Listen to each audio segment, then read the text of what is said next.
여러분 한 분 한 분을 주님의 이름으로 축복합니다. 하나님을 진심으로 사랑하는 성도는 주야로 말씀을 묵상합니다. 말씀이 있으면 감사가 넘칩니다. 말씀이 있으면 은혜가 넘칩니다. 하루를 시작하고 한 주를 시작하는 오늘 살아계신 하나님의 말씀으로 살아내시기를 바랍니다.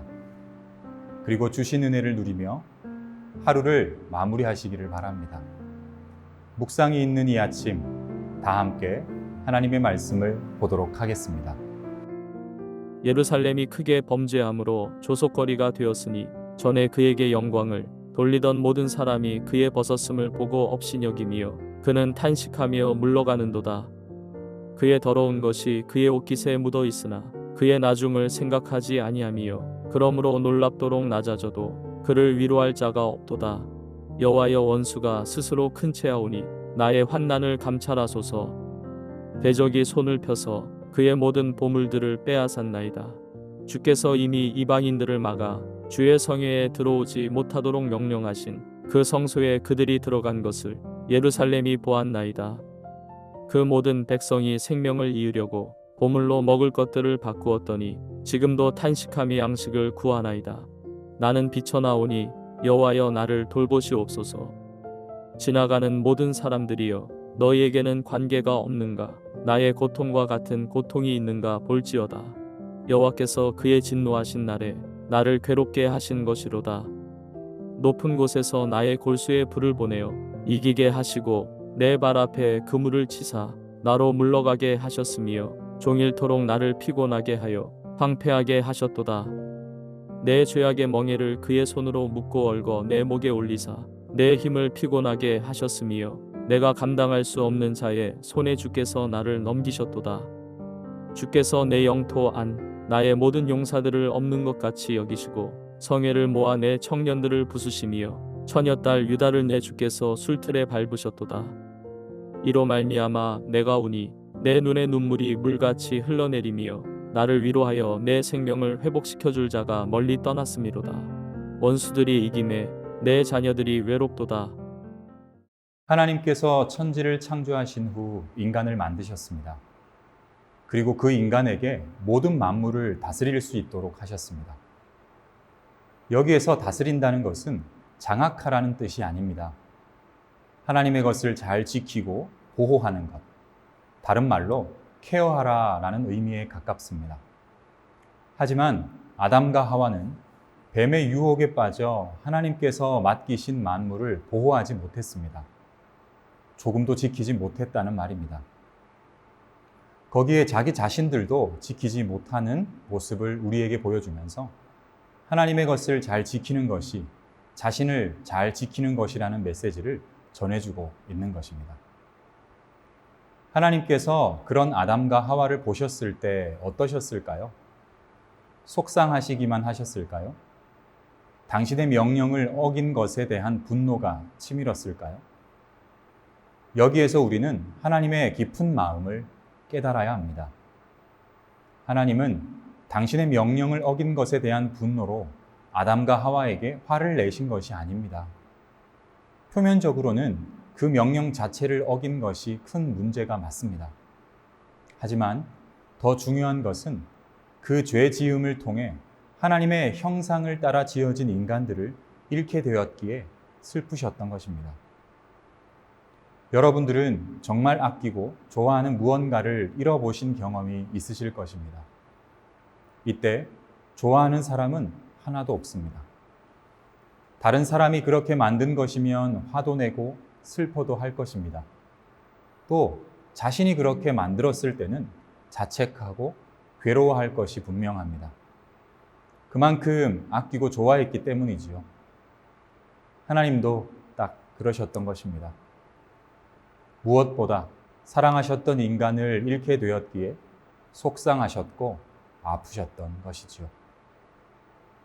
하나님은 레위기의 말씀을 통해 하나님의 법을 지키는 자는 끝없이 복을 받고 그렇게 하지 않는 자들에게는 여러 차례 어려움이 생길 것이라고 하셨습니다. 여기에서 우리는 어려움을 주시는 하나님께 초점을 맞추면 안 됩니다. 그만큼 복 주고 잘 되게 하시기를 원하시는 하나님께 초점을 맞춰야 하는 것이지요. 하지만 이스라엘 백성들은 하나님의 말씀에 따라 살지 않았습니다. 수차례 앞선 자들을 통해 말씀하셨고 경고도 하셨음에도 그들은 결국 마음에서부터 하나님과 멀어지기 시작했던 것입니다. 이런 그릇된 삶들이 쌓이고 쌓여 더 이상 두고 볼 수 없게 되었을 때 하나님은 예레미야를 통해 앞서 말씀하셨던 레위기의 말씀이 그대로 응하게 될 것이라 말씀하셨습니다. 전쟁이 나게 되고 전염병이 돌게 되며 결국 적국의 포로로 끌려가 예루살렘은 무너지고 성과 성전은 불타 없어지게 될 것이라 말씀하셨던 것입니다. 예레미야는 이 하나님의 경고를 남유다의 왕에게 수차례 전달했습니다. 하지만 그 왕은 예레미야의 말을 듣지 않았습니다.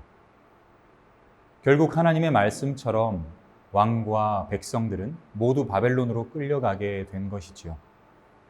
그 결과 예루살렘은 폐허가 되었고 연약한 여인들과 어린아이들은 큰 고통을 당하게 되었던 것입니다. 말씀 10절을 보도록 하겠습니다. 대적들이 손을 뻗어 보물을 빼앗습니다.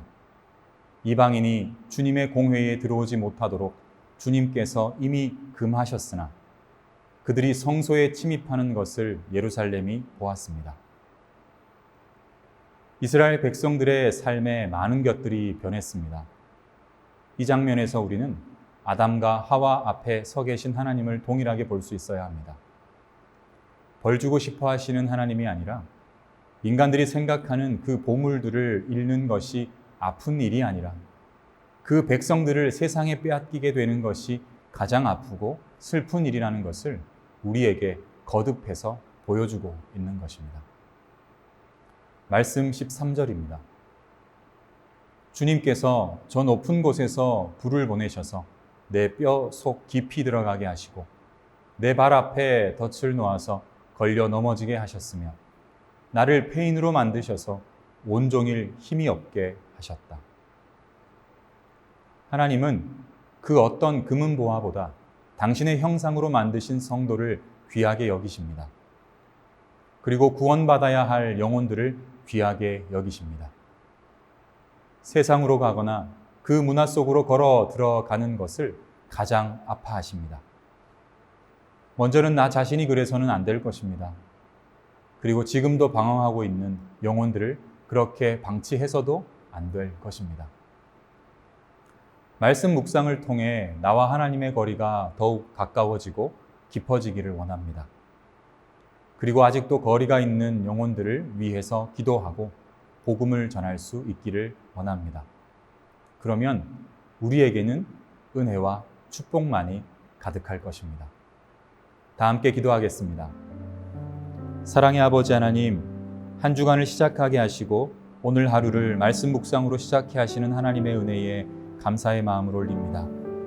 아버지 하나님, 우리를 지으실 때, 우리를 성도로 택하실 때 그 어떤 것과도 바꾸고 싶어 하지 않으시는 하나님의 마음이 있음을 오늘 말씀을 통해 깨닫습니다.